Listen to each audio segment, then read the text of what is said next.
한국에 단 8개의 매장밖에 없는데도 어마어마한 성적을 낸 중식당이 있습니다. 작년 영업이익만 무려 109억, 프리미엄 버거 전문점 파이브가이즈 운영사 FG코리아, 딘타이펑 코리아와 견져봐도 엄청나게 높은 수준이고요. 강남, 홍대, 명동 등 황금 상권이라 하면 뚝딱 생겨버리는 이 식당은 바로 하이디라오. 물론 코로나 때는 외식업계가 주춤하며 이러다 파산하는 거 아니야? 하는 분석도 있었지만요. 하이디라오는 한국뿐만 아니라 세계 매출도 쭉쭉 상승세를 이어가며 허걱의 1위 외식 기업을 굳건히 유지하고 있는데요. 그런데 하이디라오는 중식하면 떠오르는 짜장, 짬뽕, 탕수육도 아니고 우리에게 조금 낯설었던 중국 전통 음식 허거를 팔면서 가격도 그렇게 호락호락한 편은 아닌데요. 도대체 비싸고 생소한 음식을 내세운 이 식당이 어떻게 전 세계인의 사랑을 받게 된 걸까요?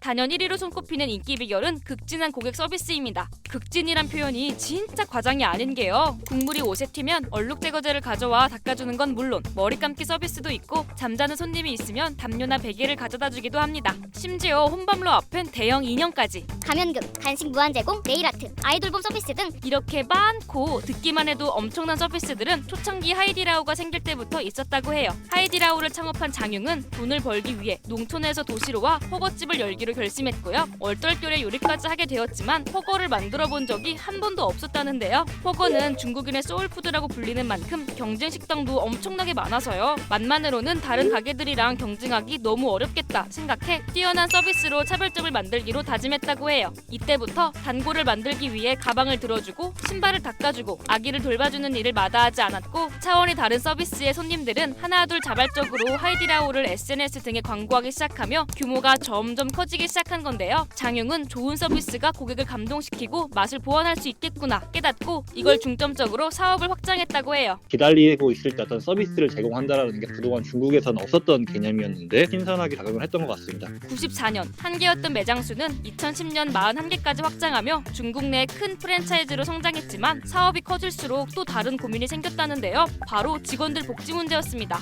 매출이 크게 늘어나 다른 식당들은 회전율이 1회에서 2회일 때 하이디라오는 5회에서 6회일 정도로 바빠져 직원들의 업무량은 크게 증가할 수밖에 없었는데요. 이를 지켜본 장용은 직원 입장에서 일은 늘어나는데 수입은 그대로면 이거 좀 불합리해서 직원들이 떠나지 않을까 생각하게 되었고요. 직원들이 오래 머물며 주인의식을 갖고 일할 수 있는 환경을 만들기로 다짐하는데요. 일단 직원들이 더 많이 일할수록 더 많은 돈을 가져가는 독특한 인센티브 제도를 운영하기 시작했습니다. 우수사원이 되면 매장의 수익 일부를 받을 수 있고요. 스승이 제자를 데려와 직접 가르치며 기술과 노하우를 전수하는 방식으로 중국의 전통 경영 방식 도제식 인사를 도입하는데요. 이렇게 들어온 신입이 일을 잘하면 모두에게 성과급을 지급하는 등 기본급 외에도 직원들이 얻어갈 수 있는 수익구조를 만든 거죠.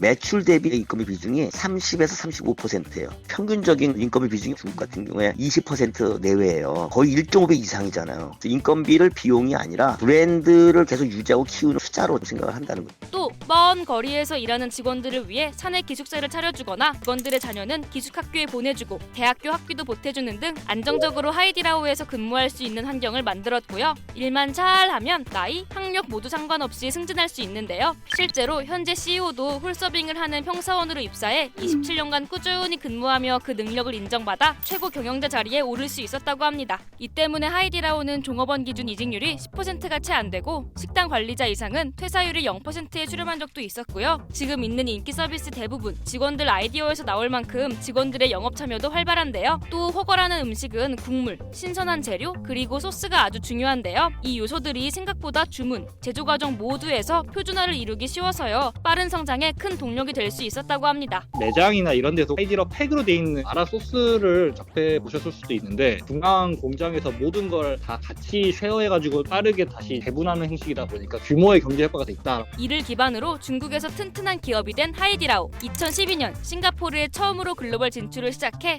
이후 미국, 한국, 대만, 일본 등 전 세계 각지에 126개의 점포를 운영하게 되었고요. 글로벌 1위 허거 브랜드로 우뚝 서게 되었는데요. 시가총액이 14조 정도 되니까 엄청나게 높은 평가를 받고 있는 거고 고객 서비스 그리고 직원 중심 경영 그게 기초가 돼갖고 브랜드가 컸다. 하지만 최근 중국 내 경기 침체로 외식을 줄이거나 저렴한 식사로 눈길을 돌리는 사람들이 많아지면서 하이디라오는 상반기 동안 매출이 감소하는 등 성장세에 제동이 걸린 상황입니다. 실제로 중국에선 하이디라오를 비롯해 끝에 호거가 너무 비싼 음식이라는 인식이 퍼지면서 가성비 호거집들이 등장해 급속도로 성장하고 있는데 하이디라오도 이에 맞서 보급형 매장을 개점해 대응하고 있다고 해요. 중국 내에서는 사실 슬로우다운을 피할 수 없는 상황이 됐습니다. 이미 이제 어느 정도 성숙 단계로 들어왔고, 그래서 이제 최근에는 해외로 확장을 하려고 하고 있습니다. 그래서 실제로 이 하이디라오가 해외 사업부를 분사를 해가지고 직원 역량 강화 부분에서 유사한 전략으로 멘토와 멘티 시스템을 도입하면서 좀 더 확장을 할 수 있도록 노력을 하고 있는 걸로 알고 있고요. 화려한 서비스, 어딜 가나 편차 없는 맛,